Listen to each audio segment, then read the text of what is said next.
Look, your 30s are supposed to be the golden decade. It's when your career finally gains some traction, the entry-level grind is over, and you're supposedly grown up. But for most people, the 30s are actually a financial minefield. You aren't just making more money, you're making more expensive mistakes. And the worst part, you don't even realize they're mistakes until you turn 40 and realize you've basically set a decade of compound interest on fire. My name is Alexi, and I spend way too much time thinking about how people accidentally sabotage their own wealth. If you're someone who is struggling with developing disciplined financial habits, make sure to hit the subscribe button and give this video a thumbs up if this helps you out. Because here's the thing, the advice that worked in your 20s will absolutely ruin you in your 30s. We're going to talk about the 5 specific traps that are draining your net worth right now, and exactly how to fix them in the next 30 days. No fluff, just the math. Mistake 1, the lifestyle inflation paradox.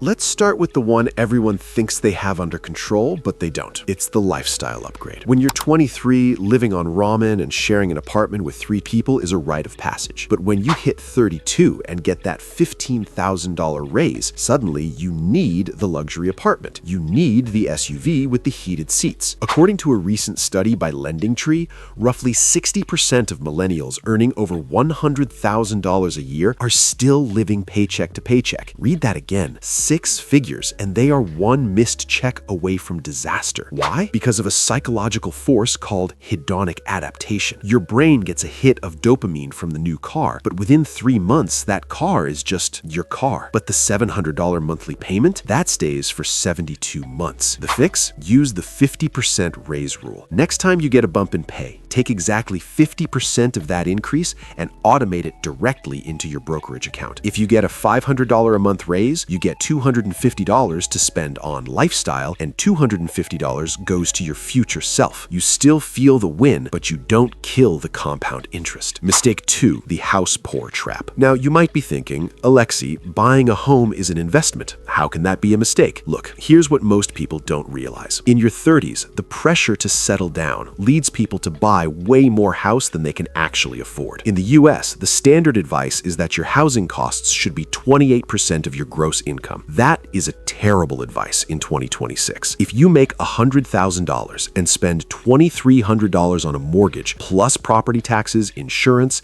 and the inevitable $5,000 HVAC repair, you aren't an investor, you're a glorified tenant of the bank who is responsible for the plumbing. This is where it gets really interesting. If you take a $500,000 mortgage at 6.5%, you will end up paying over $1.1 million over 30 years. You are paying for the house twice. The fix? Before you buy, or if you already did, calculate your total shelter cost. If it's over 35% of your take-home pay, you are house poor. To fix this in 30 days, you need to house hack your budget. Cut the subscriptions, cancel the professional landscaping, and throw every extra $100 at the principal. Every dollar of principal you pay now saves you nearly $2 in future interest. Mistake 3, the wait-and-see investment strategy. This one actually hurts to talk about. I see 35-year-olds saying, I'll start investing seriously once the kids are out of diapers, or once I finish the basement. Here is the math that will keep you up at night. If you invest $1,000 a month starting at age 30 at a 7% return, you'll have about $1.2 million at age 60. If you wait just 5 years and start at age 35, you'll have about $820,000. Slow down for emphasis. That 5-year wait didn't cost you $60,000 in contributions. It cost you $380,000 in pure profit. The psychological barrier here is present bias. Your brain values a $200 dinner tonight more than a $400,000 retirement later. It's an evolutionary glitch. We aren't wired to care about 60-year-old us. The fix? Don't find money to invest. Create a forced environment. In the next 30 days, set up an automatic transfer for the day after your payday, even if it's just $100. The goal isn't the amount yet, it's the habit. You have to remove the choice from the equation. Mistake 4, maintaining high-interest social circles. This isn't a math mistake, It's a social one. In your 30s, your rich friends start doing rich things. Destination weddings, $200 brunches, golf trips to Scottsdale. There is a silent pressure to keep up. We call this social signaling. You spend money you don't have to impress people who aren't even looking at you. If your social circle requires a $2,000 a month participation fee in the form of lifestyle spending, they are a high-interest debt on your future. The fix? Start value-based socializing. Be the friend who suggests a hike or a backyard barbecue instead of the $150 omakase. If your friends judge you for saving for your future, you don't have a social circle, you have a collection of liabilities. Mistake 5. Underestimating the invisible 10%. This is the most obscure one, but it's the silent killer. It's the minor leak. In your 30s, you're busy. You have kids, a career, a dog, a mortgage.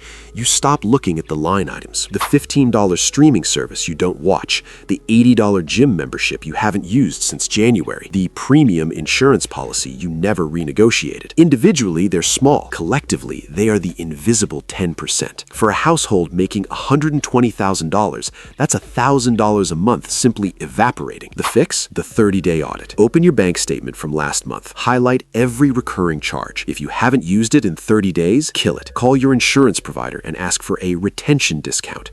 Call your internet provider. I promise you, with 2 hours of annoying phone calls, you can find $300 to $500 a month. That's your new investment capital. The 30-day turnaround. Look, I know this feels like a lot.